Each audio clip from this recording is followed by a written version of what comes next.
呢個外形咁別緻嘅洗衣機，唔落洗衣粉都可以洗到啲衫乾乾淨淨㗎。原來佢用咗臭氧嚟消毒，仲會有漂白作用。睇嚟環保產品真係越嚟越多元化喎。第5屆國際環保博覽星期3起，一連4日喺亞洲國際博覽館舉行。今年一共有19個地區、266間參展商參加，展覽面積比舊年增加1/3。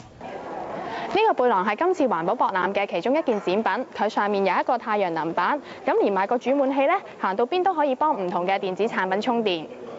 貿易發展局副總裁周啟良話：有超過50個買家旅行團登記入場，比舊年增加30%，估計今年入場人數可以突破舊年嘅1萬人，反映環保產業係未來大趨勢。咁所以我相信呢個前景係非常之樂觀。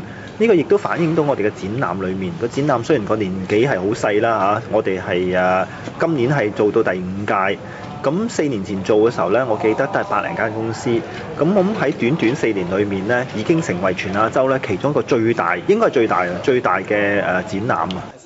展覽頭3日淨係開放俾業內人士，最後1日先向公眾開放。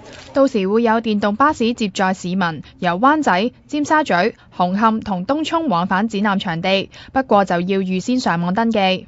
持有駕駛執照嘅人士更加可以試下駕駛電動環保4驅車，每日限50人，而電動巴士每日就提供俾500人試坐。ONTV 東方電視記者魏文燕報導。